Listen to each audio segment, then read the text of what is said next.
एकादशी व्रत का सबसे पहला नियम है कि आप जिस दिन व्रत करो उसके एक दिन पहले भक्ति का संचार इस हृदय में कर लो। भक्ति का संचार इस हृदय में कर लीजिए। जिस दिन आप व्रत करो, जैसे एकादशी का व्रत कर रहे हो तो दशमी के दिन शाम का समय जब आवे, रात्रि जब होने लगे, शाम का समय आवे और रात्रि का आप जब भोजन ग्रहण करो तो उस भोजन में कोई ऐसा पदार्थ ग्रहण मत करिए जिस पदार्थ के कारण आपकी एकादशी बिगड़ जाए। एकादशी का दूसरा नियम बहुत ध्यान से सुनिएगा। जिस दिन आपकी एकादशी का व्रत हो उस दिन प्रयास करिएगा कि अपने हाथ से किसी भी वृक्ष की कोई पत्ती टूटे ना। अपने हाथ से किसी भी वृक्ष की, पौधे की, किसी भी वृक्ष की पत्ती अपने हाथ से ना टूटे। बहुत ध्यान दीजिएगा महाराज। एकादशी का ये दूसरा नियम है कि अपने हाथ से किसी पौधे की, किसी वृक्ष की, किसी डाली की कोई पत्ती ना टूटे, इसका प्रयास करिए। यहाँ पर तीसरे नंबर का जो, चौथे नंबर का जो उपाय बताया है, उपवास करने का जो नियम बताया, उसमें वर्णन किया।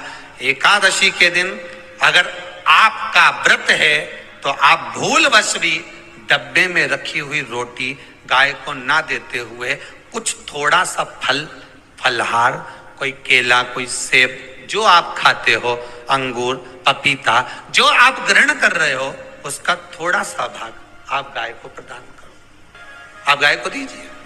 रोटी ही दी है, डब्बे में से निकाल के ले गई, गाय आई है, रोटी देना, देव मना नहीं। बाकी के दिन आप आपके बेटे से कह दो रोटी दिया बेटा जा, पर आप अपने हाथों से, आपका व्रत है तो आप फलहार आप कर रहे हो तो फलहार का ही दान गौ माता को दीजिए। पांचवा वर्णन किया चतुर्थ भाव में, बन सके जितना एकादशी के दिन भगवान का ओम नमो भगवते वासुदेवाय का जाप करें या अपने गुरु मंत्र का स्मरण करें, या जो मंत्र आपके हृदय में समाहित हो, श्री शिवाय नमस्तुभ्यम, ओम नमः शिवाय, राम कृष्ण शिव, जो मन पड़े उसका भजन करें, पर दिल से करें। जितनी देर करते बने उतना देर करें। माला पकड़ने की भी जरूरत नहीं कि माला पकड़ के बैठता हूं तो घट की जिब्या से जप लो नहीं जी, वही उत्तम ही पूरा हो जाए, वही बहुत। पांचवा नियम कहा, जिस दिन आपका व्रत रहे किसी निंदक से बात ना करें। निंदक जानते हो, भाई दूज के दिन, दिवाली की जो भाई दूज होती है ना, होली दिवाली की जो दूज होती है, उनमें ऐसा गोबर का भाई दूज बनाते हैं और पास में एक चुगलखोर भी बना है और चुगलखोर के ऊपर ऐसा भाटा धर दे, एक पत्थर। अब तुम्हारे उधर रखे कि नहीं रखे हमें नहीं मालूम रहे हो, जितने आस्था पे सुन रहे हो, पर हमारे इधर तो ऐसा रहता है, गोबर का भाई बैंड बनाए और उसकी पूजन करे, उसके पास में एक गोबर का चुगल चोर भी बना है, उसके ऊपर बाटा धर। कथा वर्णन कर रही है, निंदक से बात ना करें। मान लो किसी ने आकर आपको निंदा कर भी दी तो तुरंत सूर्य नारायण भगवान का दर्शन करें और 3 बार उनका दर्शन कर कर नेत्र बंद करें, तब जाकर वो निंदा जो अंदर गई है, अंदर पवित्रता प्रदान करेगी, तब जाकर एकादशी का व्रत लगेगा। पहले तो प्रयास करो, अगर जो निंदा करने आता है ना तो उसको उस दिन एकादशी वाले दिन दरवाजे पे लिख दो। जीव की हत्या ना करे, अगला नियम है, अपने द्वारा जीव की हत्या ना हो, प्रयास करना, किसी को कष्ट ना हो। 18 नियम में से एक नियम और, प्रयास करिएगा एकादशी जब भी करें तो द्वादशी से जुड़ी हुई करें, दशमी से जुड़ी हुई एकादशी कम करें। जो वैष्णवों की एकादशी कौन सी होती है? जो एकादशी द्वादशी से जुड़ी हो, दशमी से नहीं। दशमी से जुड़ी हुई एकादशी व्रत कहलाती है और द्वादशी से जुड़ी हुई एकादशी पुण्य फल प्रदान कर कर वैष्णवों को भगवान के चरण में छोड़ आती है। इसलिए एकादशी द्वादशी से जुड़ी हुई होना चाहिए। फिर अगला वर्णन किया गया, महाराज शास्त्र कहता है, अगला वर्णन जो किया गया उसमें बताया, प्रयास करें जिस दिन एकादशी हो उस दिन घर में बुआरी झाड़ू आदि जो लगती है वो दूसरा लगा ले। क्यों?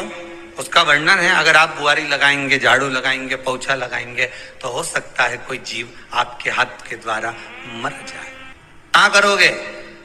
सारे व्रतों में केवल एक व्रत ऐसा होता है एकादशी का जिसका उद्यापन पहली एकादशी पर भी कर सकते हो। सारे उद्यापन में केवल एक उद्यापन ऐसा होता है, सारे व्रतों में एक व्रत का उद्यापन ऐसा होता है, वो है एकादशी का।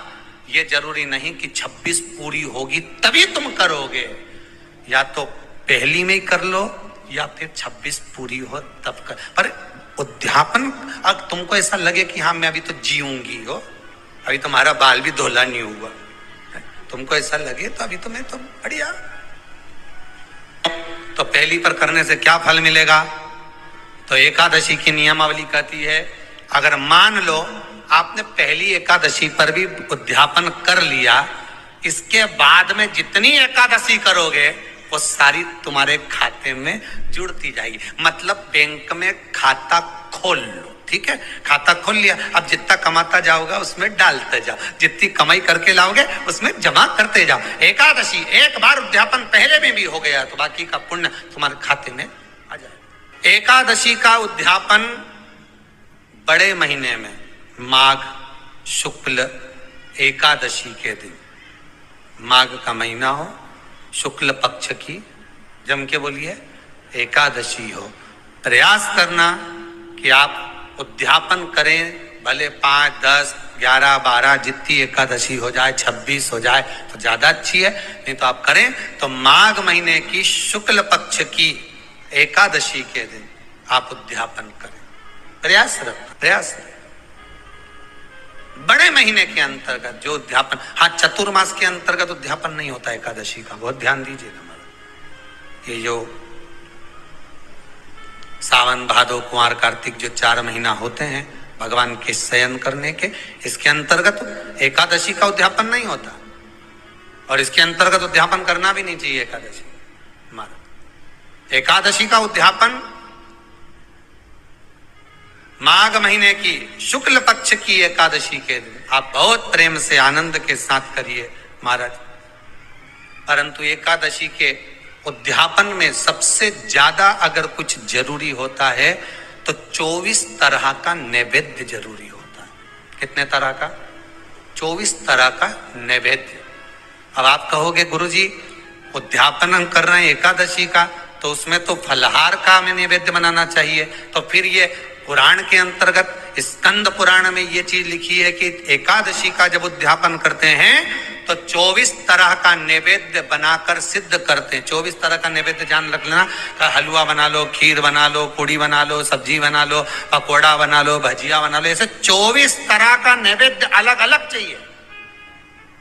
पर लोग क्या करते हैं, खोपरा पाक बनवा लेते हैं 1-2 किलो और 24 जगह रख देते हैं। 24 तरह का नैवेद्य रखा जाता है।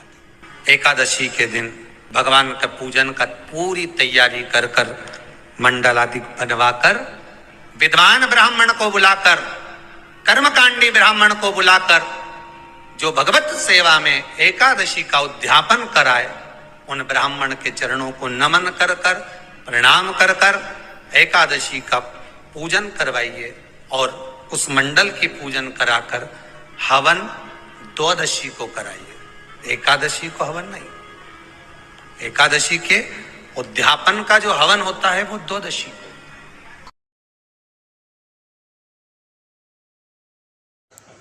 श्री शिवाय नमस्तुभ्यं। प्लीज़ मेरे वीडियो को लाइक शेयर एंड कमेंट कीजिए।